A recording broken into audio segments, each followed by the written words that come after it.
First word है students आपका van. Van का मतलब होता है कब। और अब वैन का यूज़ आप किस समय करते हैं, किस चीज़ के लिए करते हैं? तो वैन का यूज़ आप करेंगे समय के बारे में पूछने के लिए। जब बात समय के बारे में पूछने के लिए हो तब आपको वैन का यूज़ करना पड़ता है। For example, when did he leave. When did he leave, वह कब चले गए। मतलब यहाँ पे भी हम समय पूछ रहे हैं कि वो किस समय चले गए, वह कब चले गए मतलब वह किस समय चले गए। तो आइए मीनिंग देखते हैं। वैन का मतलब होता है कब, और डिड का यूज़ आप तब करते हैं जब बात आपके प्रेजेंट की ना होकर पास्ट की हो, तब आपको डिड का यूज़ करना है। ही का मतलब होता है वह। लीव का मतलब होता है चले गए या जाने के लिए करते हैं। नेक्स्ट वर्ड है आपका वेयर। वेयर का मतलब होता है कहाँ। ध्यान दीजिए, वेयर, वेयर का मतलब होता है कहाँ, और इसका यूज़ आपको करना पड़ता है जगह के बारे में पूछने के लिए। जब हमें किसी जगह के बारे में पूछना हो, पर्टिकुलर कोई जगह हो उसके बारे में पूछना है, तब हमें वेयर का यूज़ करना पड़ता है। For example, where do you live. Where do you live, आप कहाँ रहते हैं, आप कहाँ रहते हैं। आइए देखते हैं मीनिंग। वेयर का मतलब होता है कहाँ। डू का मतलब होता है करना या करता। यू का मतलब होता है आप या तुम। लीव का मतलब होता है रहते। वेयर डू यू लिव, आप कहाँ रहते हैं। Third, Y. वाई का मतलब होता है क्यों। और आप जानेंगे वाई का यूज़ किस चीज़ के लिए करते हैं। तो कारण पूछने के लिए, मतलब रीज़न पूछने के लिए आपको वाई का यूज़ करना पड़ता है। For example, why are you laughing. तो यहाँ पे देखिए रीज़न पूछा जा रहा है, तुम क्यों हंस रहे हो। कोई रीज़न होगा तभी तो हंस रहे हैं। तो उस चीज़ को पूछने के लिए आपने वाई का यूज़ किया है। तुम क्यों हंस रहे हो। तो आइए मीनिंग देखते हैं। वाई का मतलब क्यों। आर का मतलब होता है रहे हो। यू का मतलब होता है तुम। लॉफिंग का मतलब होता है हंसना या हंस। वाई आर यू लॉफिंग, तुम क्यों हंस रहे हो। नेक्स्ट है आपका हुज। हुज का मतलब होता है किसका। आप जानते हैं हुज का यूज़ किस चीज़ के लिए करते हैं। तो मालिकाना हक के बारे में पूछने के लिए। जिस चीज़ पे हमारा मालिकाना या हमारी वो खुद की चीज़ हो, तो उसे हमें बताना हो या कोई हमसे पूछ रहा हो, तो उसको बताने के लिए हुज का प्रयोग किया जाता है। For example, whose is this pen, यह पेन किसका है, यह पेन किसका है। तो आइए देखते हैं मीनिंग। हुज का मतलब होता है किसका। इसका मतलब होता है दिस का मतलब होता है यह। पेन का मतलब होता है pen. Whose is this pen, यह पेन किसका है, यह कलम किसका है। आइए देखते हैं आपका नेक्स्ट वर्ड। स्टूडेंट्स, तो आपका नेक्स्ट वर्ड है विच। विच का मतलब होता है कौन। अब विच का यूज़ आप कब करते हैं, पसंद के बारे में पूछने के लिए। ध्यान दीजिए, पसंद के बारे में पूछने के लिए। विच इज़ योर बैग, आपका बैग कौन सा है। तो मीनिंग देखेंगे यहाँ पे। विच का मतलब होता है कौन सा। इसका मतलब होता है या रहा है।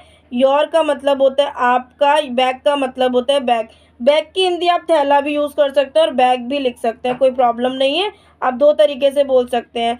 सिक्स वर्ड है आपका वॉट। वॉट का मतलब होता है क्या। और वॉट का यूज़ आप किस चीज़ के लिए करते हैं, जानकारी पूछने के लिए या सामने वाले व्यक्ति से इंफॉर्मेशन लेने के लिए। For example, what is your name, आपका क्या नाम है। वॉट इज़ योर नेम, आपका क्या नाम है। आइए देखते हैं मीनिंग। वॉट का मतलब होता है क्या। इसका मतलब होता है योर का मतलब होता है आपका। नेम का मतलब होता है नाम। वॉट इज़ योर नेम, आपका क्या नाम है। सेवन्थ है आपका हु का मतलब होता है कौन। फॉर हु का मतलब होता है कौन।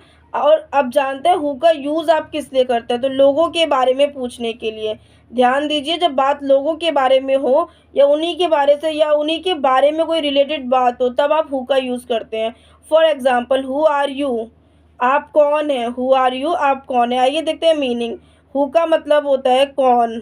आर का मतलब होता है। यू का मतलब होता है आप। नेक्स्ट है आपका हुम का मतलब होता है किसको। अब हुम का यूज़ आप किस लिए यूज़ करते हैं, लोगों के बारे में पूछने के लिए। जब बात लोगों के बारे में पूछने की हो, तब आपको हुम का यूज़ करना पड़ता है। यहाँ पे देखिए कॉमन बात है, हु का भी यूज़ आप लोगों के बारे में पूछने के लिए करते हैं और हुम का यूज़ भी आप लोगों के बारे में पूछने के लिए करते हैं। आइए देखते हैं example. whom did you see, whom did you see, आप किसे देखते हैं, आप किसे देखते हैं। तो आइए मीनिंग देखते हैं। whom का मतलब होता है किसे या किसको। डिड का मतलब होता है जब बात आप डिड का यूज़ आप तब करते हैं जब बात प्रेजेंट की ना होकर पास्ट की हो। यू का मतलब होता है आप। सी का मतलब होता है देखते। तो whom did you see, आप किसे देखते हैं। आइए देखते हैं आपका next word and last word, how. How का मतलब होता है कैसे। अब इसका यूज़ कैसे करते हैं, किस चीज़ के लिए करते हैं, तो तरीके के बारे में पूछने के लिए। तरीके के बारे में पूछने के लिए, या कह सकते हैं प्रोसेस के बारे में पूछने के लिए। For example how was your day, आपका दिन कैसा रहा, आपका दिन कैसा रहा। तो मीनिंग देखेंगे, हाउ का मतलब होता है कैसा, वॉज का यूज़ आप तब करते हैं जब आपका सेंटेंस प्रेजेंट में ना होकर पास्ट के लिए बात कही हो। जहाँ पे आपका डेट आ जाता है, वॉज आ जाता है, वर आ जाता है, तो वो बात आपकी प्रेजेंट की नहीं होती है, वो प्रेजेंट की नहीं होती है, वो पास्ट की होती है। फ्यूचर के लिए आपको कुछ और लगाना पड़ता है, लेकिन ये पास्ट के लिए आपको वॉज, डिड और इसी तरीके के वर्ड आते हैं।